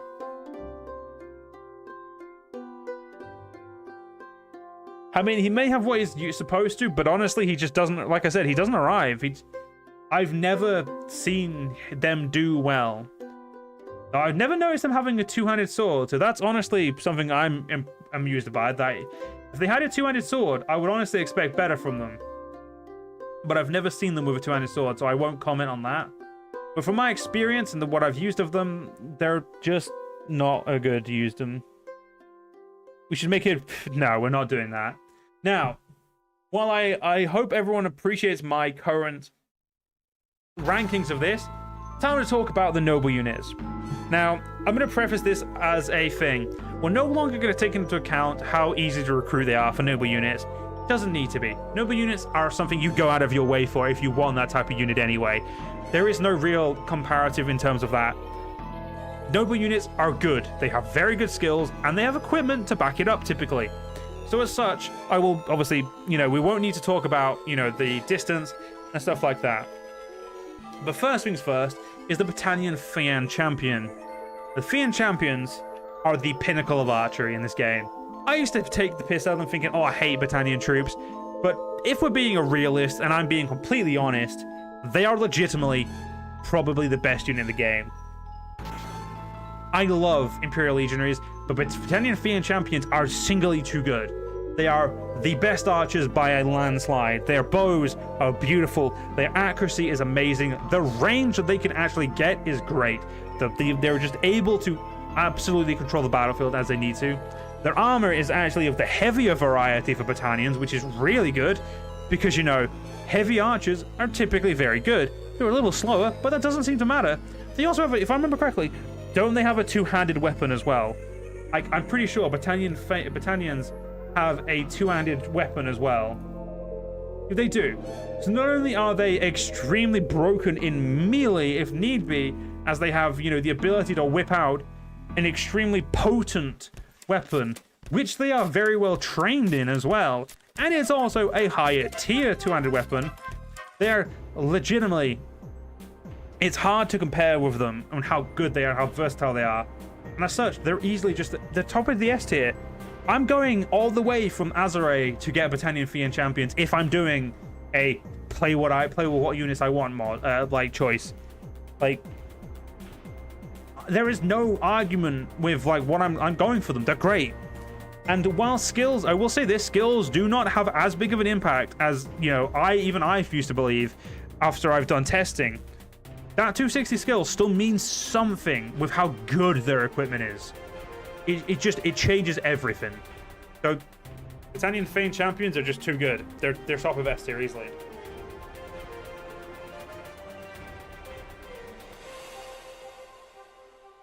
Like I would go out of my way, as I've said, to get them. As long as I did a campaign where I could use them and I wasn't restricting myself, I would more than likely just have Fian champions. They're as my archers. They're just too good. Like, I love Palatine Guard, but Fian champion are better. It's just a fact. Now, I'm gonna move the Khuzait Khan Guard up so I can do all of the shot cavalry at once. All right, Hayden. Let's go into the Khan Guard. I feel like, again, this doesn't really need to be said much. The Khuzait Khan Guard are busted. They have a glaive, which is easily the single best weapon you can have as a cavalry. Like, if there's a weapon you want on horseback that's better than a spear, it's a glaive. The ability to charge into the enemy and just sweep your glaive through them, it's poetry. It's beautiful. It's honestly amazing. And as such, they you know, along with their amazing armor, the fact that they have I think they have the second best bows in the game in terms of like the second best bows they could use. I don't think they have noble bows, but they do have like bullshitly good bows for their thing. Easily one of the best units in the game. They're amazing in every single thing they do. And again, I'm going out of my way to get them. The Khuzait Khan Guard are easily second of S tier, just before Imperial Legionaries and just after Fian champions. They're just too good. Again, there's no other comparative. Like, if I had to, Khuzait Heavy Horse Archers can fill that role perfectly, but nothing beats the original. Nothing beats that souped up noble cavalry. It's just a fact, and I hate to say that it's just a fact because I feel like I should expand upon it, but no, that's just it. That's it. That's the fact. You know, there's no arguing here. This is the truth. So, moving on to what I would say is the kind of final tier of troops, or the kind of group of troops, the noble shot cavalry. For some reason, and this is actually probably being my biggest gripe with Bannerlord in its entirety, is the fact that there are two factions that have really good noble troops. They have variety, they have something the other factions don't have, and then you have the Imperials, the Vlandians, the Aserai, and the Sturgians, who all were like, let's use shot cavalry. I know the Aserai are a bit different, but they are, in principle, still shot cavalry. That is what they are technically best at, and as such, it is what they are known for, and in there, even then, it's what they do. You know, it's what we're going to be like kind of comparing them on. Now, talking about the Imperial Elite Cataphracts, having a unit that has a shield but can't use it unless it's using its mace, it's just not a good... Like, the Imperial Elite Cataphract is honestly a very lacking cavalry. Its two-handed pike is okay, But honestly, I've never really had much success with it as a shock cavalry. It does okay as a melee cavalry because it does have a mace, and maces crush through armor, as we all know. So they are okay at melee cavalry, but that's not what they're built for. They're built to be shock cavalry. Cataphracts are, in essence, really heavy shock cavalry. And the thing they do well is they're really, really, really, really heavily armored. Exactly, their armor is at the top tier of all of Bannerlord. But that, I don't want to give them an S tier just because they have really good armor. Because they don't perform. They, like, every time I've had them, they're lacking. They lack the ability to do what they need to do, and to actually act as their role would indicate them to act as. I'm not saying they're bad, but they're not good. Like, comparatively, they're easily better than obviously mounted skirmish cavalry. Sorry, Battanian mounted skirmisher, but I can't put them any higher than top of B tier. Exactly, like they don't always use their pikes as well. They use their maces, and I want to like the Imperial Elite Cataphracts. I love Cataphracts. One of my favorite units in Age of Empires 2 was the Cataphracts. I love Rome. I love everything in about Rome and stuff like that. And the fact that I just can't like these more than they are is upsetting. They are, at best, a B tier cavalry. And because they are noble cavalry, that bumps them a little bit, but is also why they can't be any higher, because noble cavalry should be better. They are a noble unit. They are a very hard unit in terms of, not hard unit to get, but they are a hard unit to level up because they are a noble unit and they just do not do the job they should. They are no better than a B tier. They can't be. Hello, Malin. Welcome to the chat. Or fella. I actually don't know which you prefer. And you are right. If they had lances and a shield, and they used that shield, easily on par with Vanguard, maybe even Banner Knights. But again, the only real issue if they had lances is they're not fast enough. They're actually slower than Banner Knights and Vanguards, and as such, while their charge has more weight to it, it doesn't actually have the the force behind it in terms of the actual speed, which is weird because Bannerlord does just. I can never understand how Bannerlord actually works out charges, because you'd think speed times weight and point of spear would indicate how much damage, but it doesn't always seem to be that, and it's really weird in how they calculate it. And as either way, Elite Cataphracts are B. They can't go any higher. I refuse to put them higher. It is what it is. The thing is, Golden, if they're meant to be tanks, they should be melee cavalry. Cataphracts are not melee cavalry. Throughout history, and obviously using what they were based on, they are shock cavalry through and through. Heavy cavalry is there to break through the enemy line, killing what they need to, and weakening the line so the infantry can mop it up. But that's all they do. All they can, as the Sniper Master says, they can disrupt the formation. They don't kill enough. They just do not do the job they're meant to do. And as such, I refuse to put them any higher. It's bullshit. I refuse. Now, we'll talk about Banner Knights second to last, because I do love Banner Knights. Talking about the Vanguard Fari, which I'm going to double check what they are even equipped with. Because again, I feel like it's worthwhile knowing what they're equipped with before I rip into them, because I have used them a bit. Not a lot, but how do you spell Aserai? Am I going mental? Aserai, there we go. What do they use? Okay, what equipment do they have? Pardon me. They have a lance, a steel katana, a jarreed, and a shield.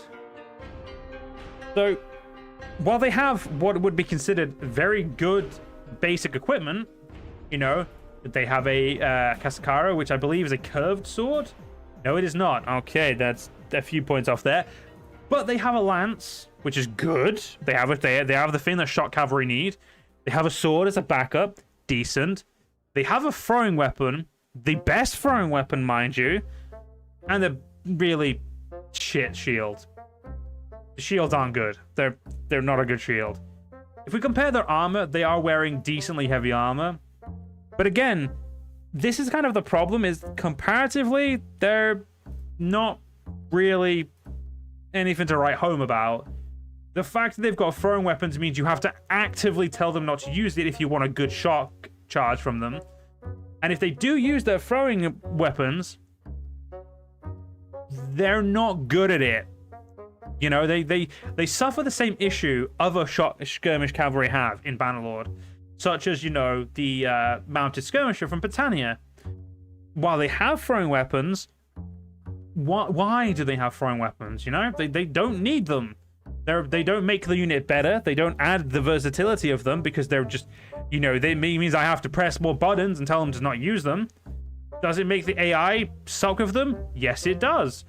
Which is another reason why I'm not happy about this, because the AI is not fighting to their full potential because they're using them as mounted, you know, skirmishers when they don't need to be mounted skirmishers. Oh, so this song needs to be skipped. We get a more action-packed song. That'll do. But legitimately speaking, they have too many things going against them for them to be any good.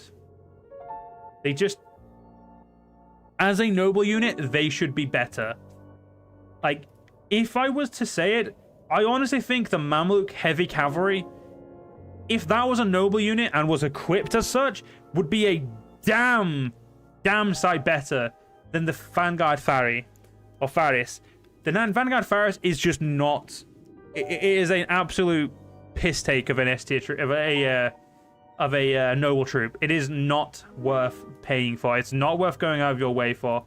Even though I know we're not comparing that, it's not worth it. It is just not a good troop. Like, inherently, it's got good armor. Will I want to kill it?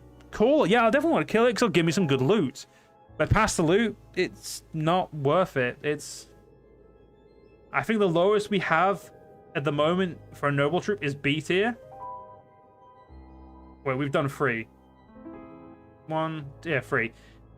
And this is going to probably upset a few people if they like the Aserai, but honestly, it's an E tier troop. It suffers the same issue all skirmish cavalry have, that they're just not good at what they do because the AI just doesn't use them well, and even in RBM doesn't help in this instance, even though we're not using RBM as an actual preference.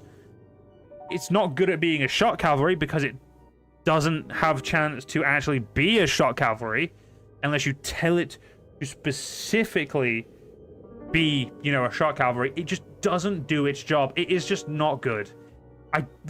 They're just, you know, if I have to compare this using my experiences and how I've seen the AI use them, it's never a good unit. It's honestly just shit. And you are right. The Aserai, legitimately, the top tier, the best tier troop they have is the veteran infantry right here. And that's in D tier. Everything else is just straight up garbage. At least they don't have anything in the bin, so we know we should give them points for that. But yeah, legitimately, I'm upset the Vanguard Faris is this bad. Because the Mamluk heavy cavalry, if it was their noble unit, as I've said, and had noble unit equivalents, it would easily be a C tier. Like, I could easily put this here if it was noble cavalry, but it's not. And that is the problem. It's not. It's not good enough. They don't work well enough. Now, onto what I would say used to be one of my favorite units. Well, it's still probably one of my favorite units, but the Vlandian Banner Knights. These units are shock cavalry personified. They are everything that a shock cavalry needs to be. They do everything that a shock cavalry should do. They are able to break your lines. They're able to kill the enemy as they break lines. They are able to make sure that they are fast enough to get away and turn around and come back. They are easily a unit that I have had so much success with over numerous campaigns. They have good enough armor. They have good enough weaponry. They are just right. They are everything a shock cavalry should be because they're perfect. They're everything I want a shock cavalry to be, and they are everything a shock cavalry should be. I hate to say it, but they are actually perfect in terms of shock cavalry. They do everything they need to do right. They use their sidearm when need to. They use their spears exactly as they should. They make sure they are couching their lances and breaking your front lines or the enemy's front lines. As soon as they get to cavalry, they suck, but that is exactly what you'd expect of a shock cavalry. Shock cavalry is not built for sustained combat. Cavalry to cavalry is how they lose. Their spears are too long to be effective, but they have swords. But if you're fighting a dedicated melee cavalry, they're not good enough. Admittedly, there is no dedicated melee cavalry in Bannerlord, which is weird. You'd think there'd be dedicated melee cavalry, but there isn't. But either way, it is easy for me to say that Vlandian Banner Knights are better than Fiend Champions, purely because, as much as I love Fiend Champions, and as much punch as their bows have, a Vlandian Banner Knight charge routs everything.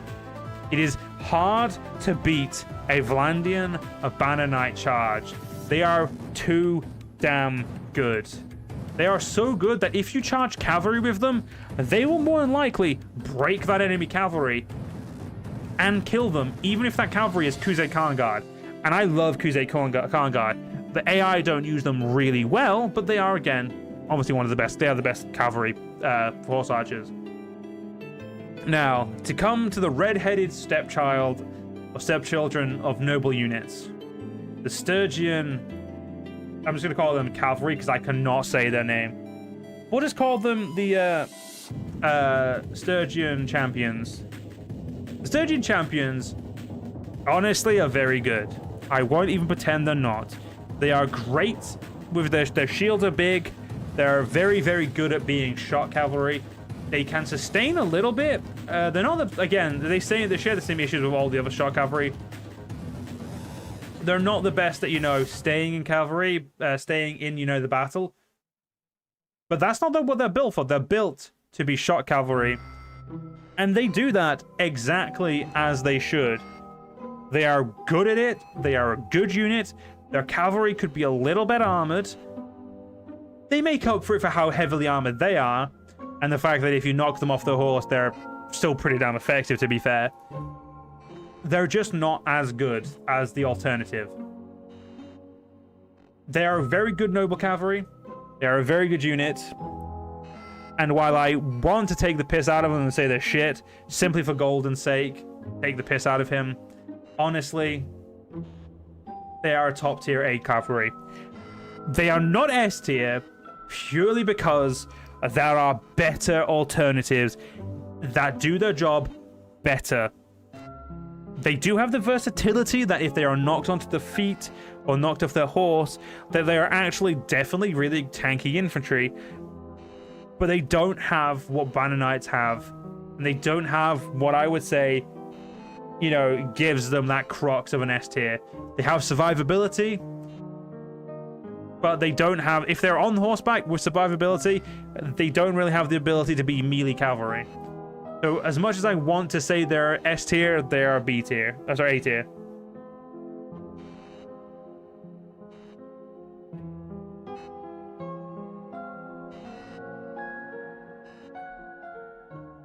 Well, you are like, again, they are very beefy, but they are hard to kill. But honestly, if I will be honest, in my opinion of how I've used them and how I've been against them, their direct counter, like legitimately, their direct counter is actually Banner Knights. Because if they were to charge Banner Knights would absolutely massacre them. They are unfortunately, in my opinion, mate, an A tier. While I like them, there are better cavalry that do that job better than them. They are an A tier. End of story. I appreciate you being so defensive, but here is the final list of the Bannerlord top tier troops.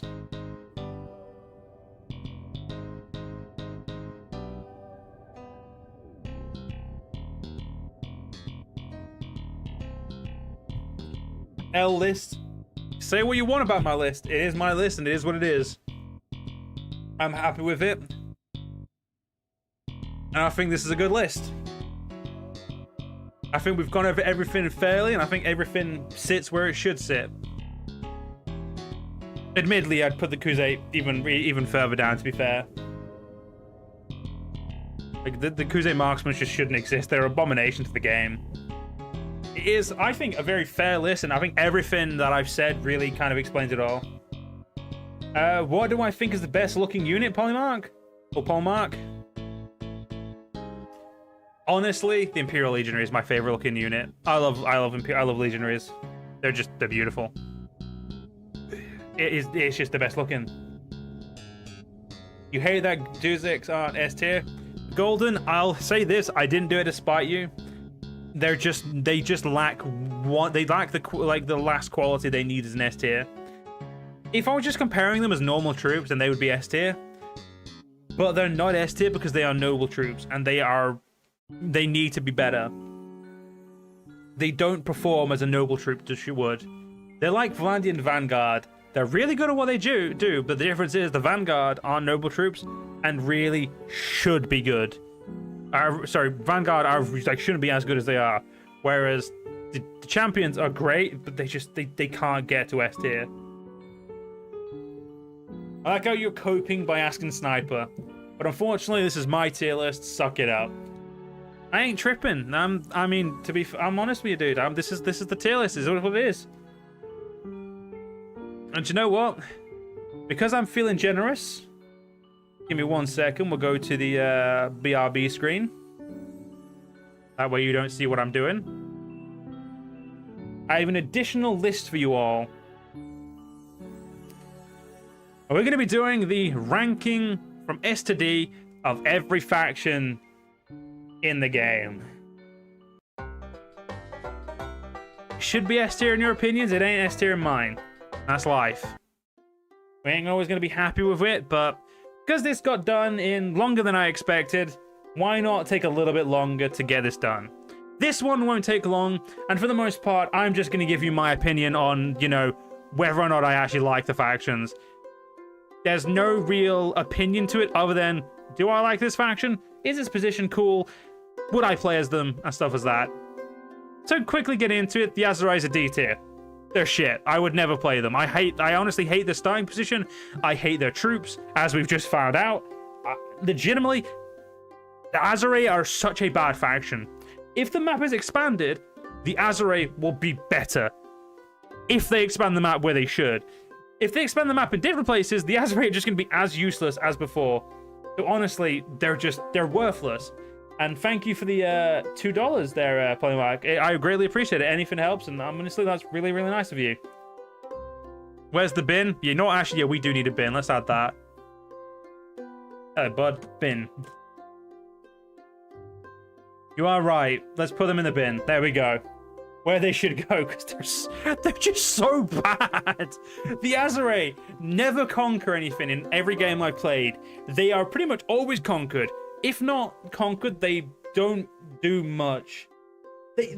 Polymark, they have the worst starting location. What are you on? Like, I appreciate the money, but their starting location is legitimate trash. They are so hard to get anything. Like, you can't get versatility in troops, and their troops are so bad. Honestly, the Aserai, they go in the bin, and that's, as much as I don't want to say it's a fact, it honestly is. Like, they're just not good. Like, there is just, oh, they just need to stay in the bin. Now, moving on to Battania. As everyone probably knows in my comments and probably has watched me for the last year or two, you know I'm never the biggest fan of Battania as a faction. I always hated the Battanian as a faction when I first played Bannerlord. The Battanian Fien champions make me happy, and I do love the start position for Battania if I want a challenging game, because they are surrounded by multiple enemies who really, really excel at killing you. And as such, and as we've discussed, I kind of like their units. They're a B tier start for me. I know that obviously some people are gonna have A tier because they, you know, different things, but personally because of my opinions on them and what I feel about Battanian and how I like their units and whatnot, and how I like their start and how I like everything else about it. Honestly, they're a really good start if I want something challenging, but they're not my favorite. They're a B. And they do get bullied quite a bit. You are right. Now moving on to the Khuzaites. Now the Khuzaites, I do love the Khuzaites, but they suffer from one really glaring issue, which we did discuss during the troop tier list. The Khuzaites are only good with two units, technically. 2 units, or one type of unit, and everything else is so bad. The Khuzaites have a decent start position. That's really it. Like, apart from the Khan Guard, they're just... I want to love them. but they're not good. Like, I wish the Khuzaits didn't suck as much as they did as a faction. But honestly, they're a D tier faction. Like, I love the Khan Guard, as we've discussed on our list, but they're just not good. Their faction is so bad. Like, they're at least better than the Aserai, because at least their troops are just a margin, are typically better on average.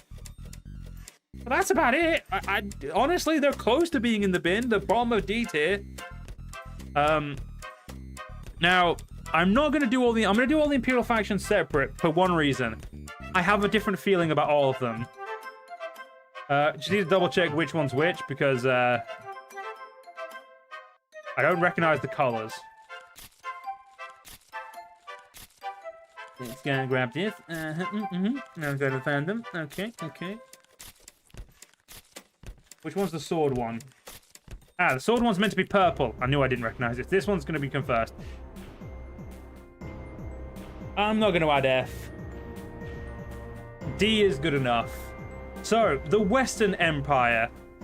The empire led by Garros, and the one that surrounds, the one that has the most enemies. It has the Vlandians, the Battanians, the North Imperium, the South Imperium, and the Aserai. It has literally every faction but two surrounding it, making it one of the more interesting starts, or at least it would make it one of the more interesting starts. But the problem with the Western Imperium is that the AI are cracked. I don't know why, but every time I have played a game where I'm not trying to be the Western Empire, I don't join the Western Empire, or even if I do, the Western Empire go off. If you guys have watched some of my campaigns, you'll notice that the Western Imperium just seems to be the one that, clicks his fingers and goes, I know what the fuck I'm doing today. I'm conquering people. I don't know why. I can't explain it. But it has a great start, in my opinion, because it's really, really challenging and all the people around you. It has, obviously, good access to different troops if you want them. And honestly, General Garros is pretty chill. Can't complain about him at all. So realistically, honestly, I would say that's my favorite start of the Imperials. Like, the Western Imperium is honestly an S tier start, because it's such a great start in terms of, the stuff you can do. It's just a good start. It's an Imperial. It's an effect, in my opinion. I don't even want to be like. It's just a good start. Moving on next to the Southern Imperium. We'll leave the Northern Imperium to last. Why is Aserai last, Nick? Because the Aserai are fucking garbage and they belong in the bin. That's why. It's a whole thing. When you watch this, if you watch this back on after it's finished, you go through the tier list of the troops and you'll understand why I think the Aserai deserve to be the bin. But yeah. Now moving on to the Southern Imperium, like I said, the Southern Imperium led by Empress Regera. One of my favorite characters, weirdly enough, I don't know why, but I really like her. And her faction is surrounded by 4 kingdoms, 2 less than her companions in the West. No. Sorry, 3. Yeah, 4. 1 less than her companions in the East. I know I could do maths.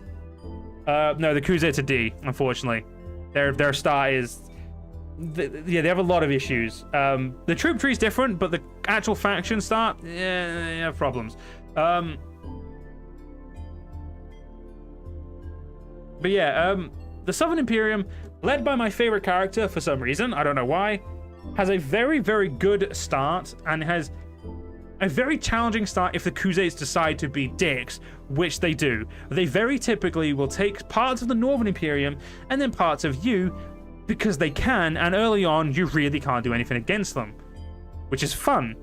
They do unfortunately border the Aserai, which, lowers them a little bit because the Aserai suck and they're an easy fight. But realistically, if I was to, again, choosing to play this game, they're easily a great start. They're an A tier start. And honestly, no, they're not. They're a B tier start. They're a B tier for one reason. The Northern Imperium is their reason why they're a B tier. They are technically, the Northern Imperium is my least favorite. And they are surrounded by 1, 2, 3, 4, 5, just as many as the Western Imperium. And they are led by Senator Lucan, my least favorite character out of the 3 of them. It's a whole thing. But realistically, while they share the same burdens as the Western Imperium, they are easily a magnitude harder than the Eastern Imperium, Western Imperium.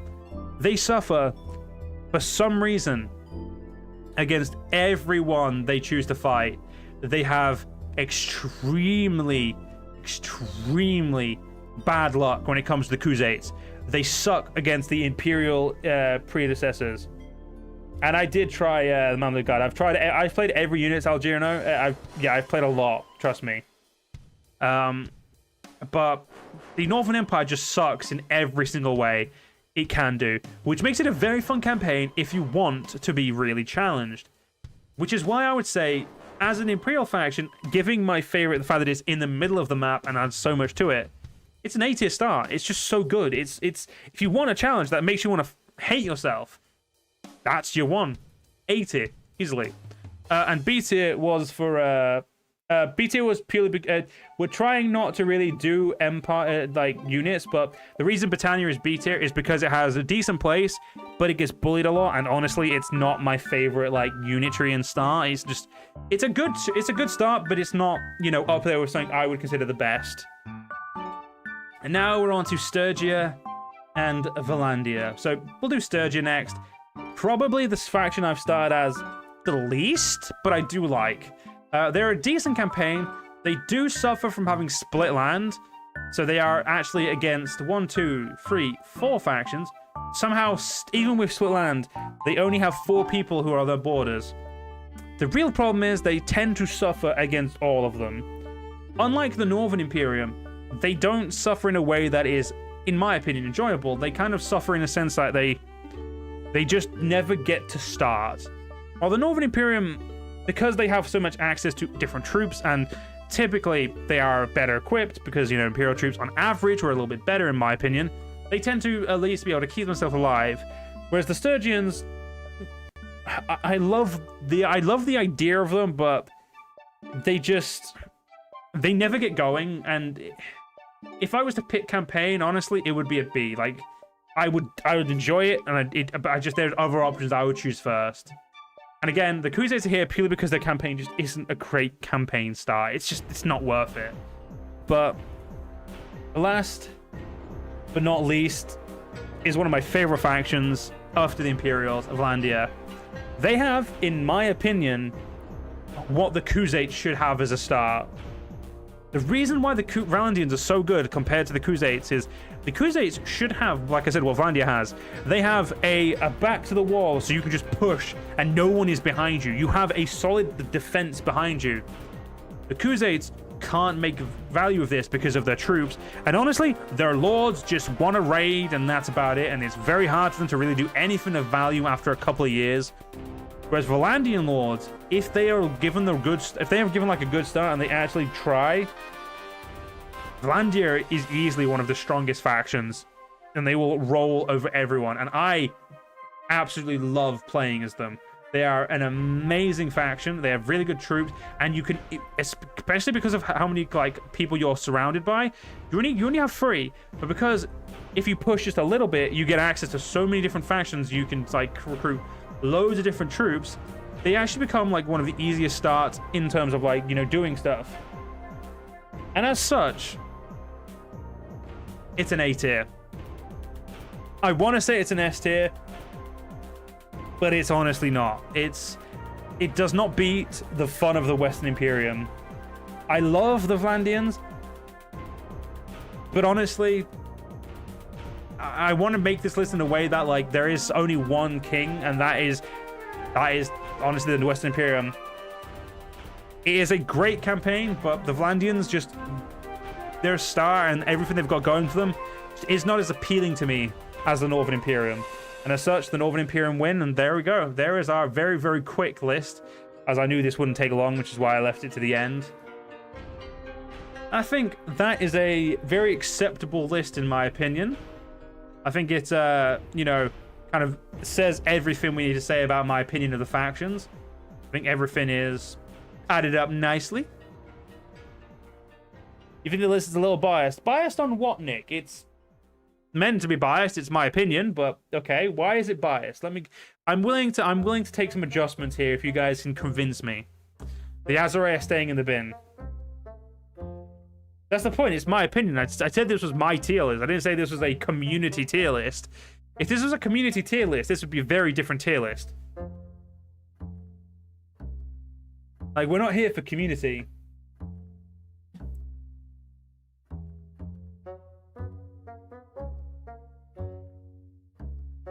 Why should they be S tier? Explain why they should be S tier. The reason the Aserai and the Khuzaits are lower, I did explain this, but the reason they're so low is they just don't have enough going for them, as well as like my comparative like the troops and stuff. As much as I will say this, I love the Khuzaits, Nick. I think they're amazing, but unless you play as them, they're not great. And even when you play as them, you have to put fuck tons more work in than you should any other campaign. And while that detracts from the fun in certain aspects, it can be very fun. It's just like if I was thinking for a casual game, this is how I'd rank who I would choose, and that's just how it is. Am I gonna do the tier list of Realm of Thrones and the Dance of Dragons? Those streams, like just Realm of Thrones troops alone, if I did every fucking troop, I would be here for hours. I would have no voice halfway through, and I'd have to probably do a part 2 for that stream. I will probably be doing them in the future, yes. But yeah, this is how we're gonna do this tier list, and I'm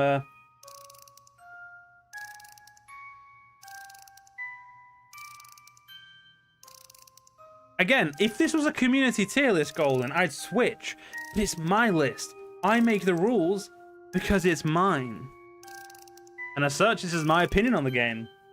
As such, you guys will just have to put up with it. Which I think you will, because you guys like me, so it's all good. But yeah, I think that was... I'm such a dictator. Fuck off. Don't be a dick, Golden. Anyway, what other tier lists would you guys like us to do in the future? Is there any other tier lists you'd like us to do, or like me to do specifically? Let me know either on my Discord, let me know on the comments of this video once it goes as a video. Let me know on comments of other videos what type of, you know, tier list you'd like me to see. Nick, you're never getting justice for the Aserai. They suck. You know what? Let me just show you something, Nick. Because I feel like Nick's going to get very offended if I show him the tier list of the troops. So, Nick, just before you go and maybe watch this, this is the tier list we did for troops. If you've noticed, the Aserai don't rank higher than a D. Because their troops are fucking shit. Like, the Aserai, like, when Tailworld made the Aserai, they essentially said, how can we make a faction who's just absolutely garbage and is literally good at nothing? And then they made the Aserai. That's it. The only difference is they have no troops in the bin, surprisingly. But they're honestly, like, as a faction, as troops, they're not good. They're legitimately absolute garbage, in my opinion, and that's how it is. I hate to be the bearer of bad news. See, the problem is, Nick, again, it's the way I categorize this list is it's how I use the units, how the units are used by the AI, their weapon loadout, their recruitability, and stuff like that. Although I did take the recruitability out of the Farahs.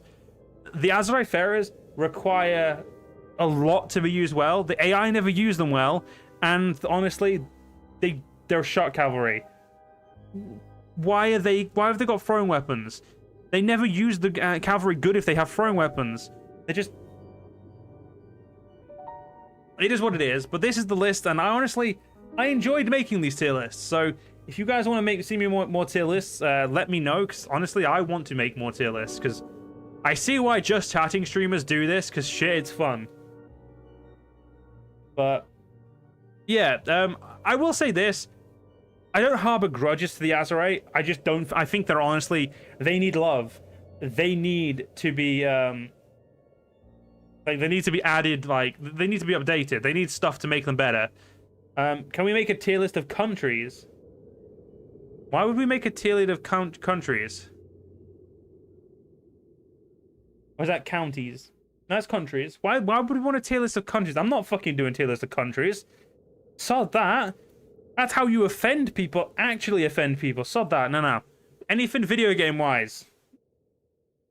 No. Video game wise, or I'm not touching it. I ain't stupid. I know how you get cancelled. And that's how you get cancelled.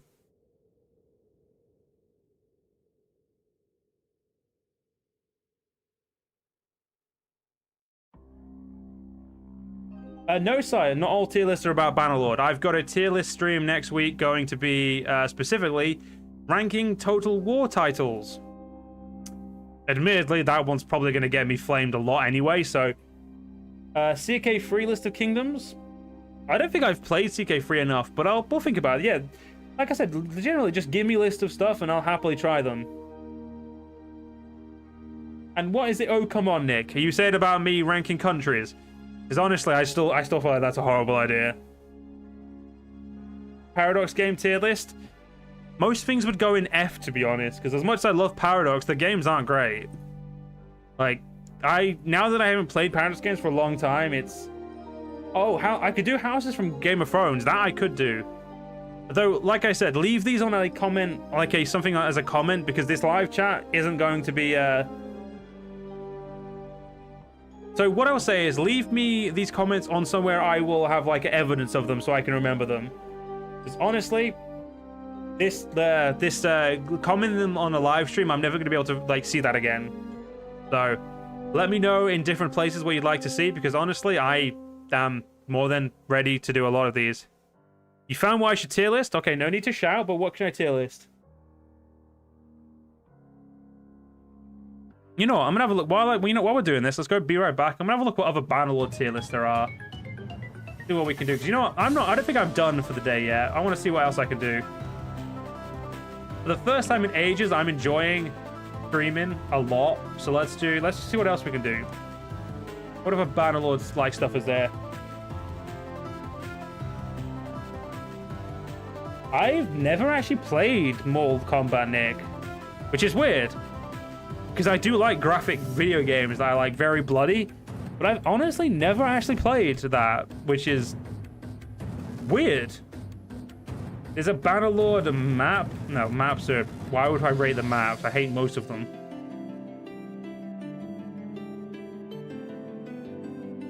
Bannerlord policies. There's only... No, why? That just seems like a waste of time. Bannerlord Old Realm factions. Okay, we'll save that for the future. That's a good one.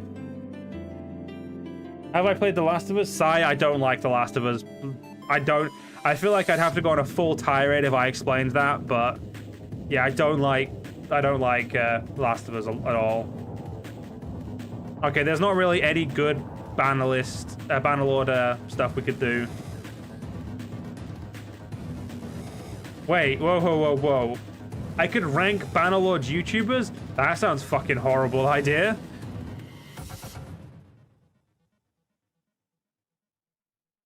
Give the explanation right now. Fine, you want me to explain why I don't like The Last of Us? Fine. The Last of Us is an absolutely shit storytelling narrative. Its ability to tell a story is absolutely garbage after the first hour. Not only does it rely on cliches that are honestly very boring and played out, it also doesn't have the ability to actually fully tell a story cohesively. It is not a good story. It is written like it's fan fiction. It is legitimately one of the worst stories to come out of anywhere in the last couple of years. Anyone who has any semblance of storytelling would look at that game and say, that storytelling is garbage. Is it a good gameplay-wise? No, the gameplay is absolutely garbage as well.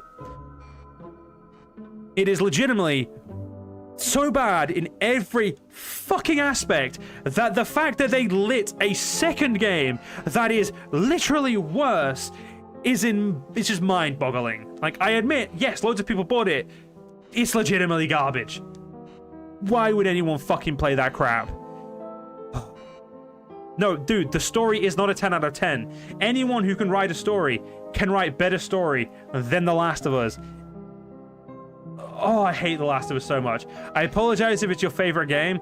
I don't mean to hate on it, like hate on something that's your favorite, but I've had this very vehement opinion for a long time.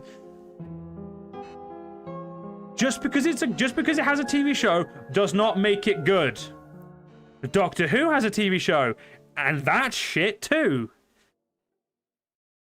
And yes, Nick, I have indeed played Red Dead and Red Dead 2. I love the Red Dead games. That's storytelling done right. The Last of Us should take a fucking example from them.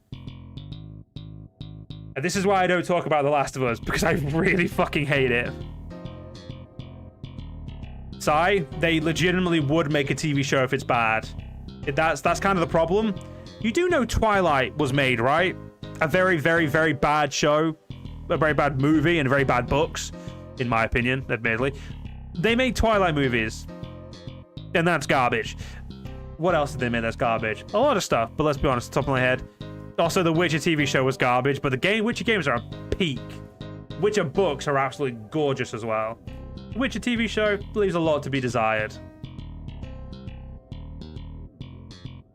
Anyway, speaking of everything, if you do have any recommendations, please leave them on a video outside of this.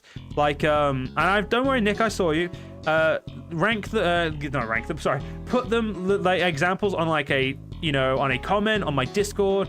Put them somewhere I can, actively look at them. That way, what I can do is I can go back and we can plan stuff. Because I'm going to be trying to plan streams pretty much a week or two in advance. That way, everyone knows what's coming up. I know what I'm doing, and everything's all nice and planned. And yeah, Golden, you could probably never make me as irritated as talking about The Last of Us. I fucking hate that game. I vehemently hate that game so much. It's just so bad. Like, it's... I know that everyone worked on it, did their best. Fuck me, they should just give up.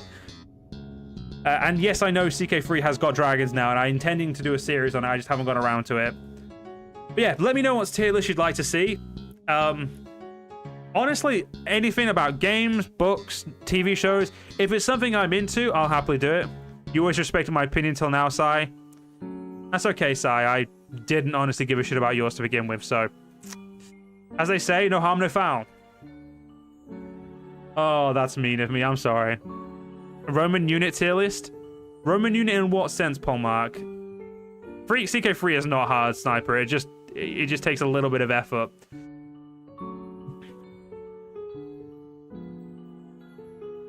That is true, fella. You made me right. You did indeed make me get really pissed off about something. So I was legitimately in a very bad mood as well. I could do historical. Let's have a look at let's have a look at Roman troop tier list if that's actually a thing. Let's just do Rome.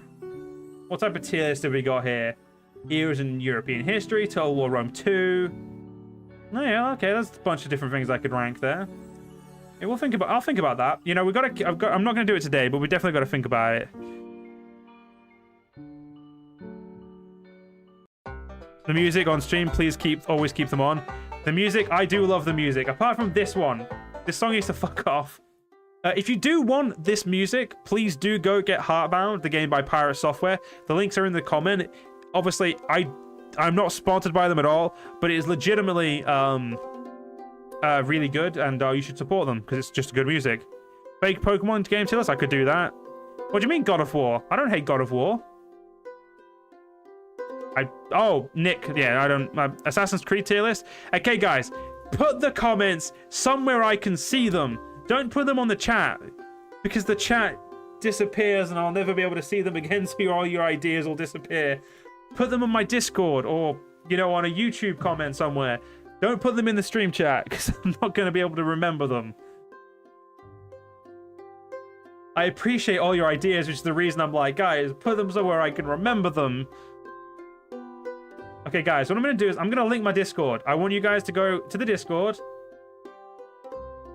Go to the Discord there, which, and I'm going to make a specific room in general called Tier List. Yes.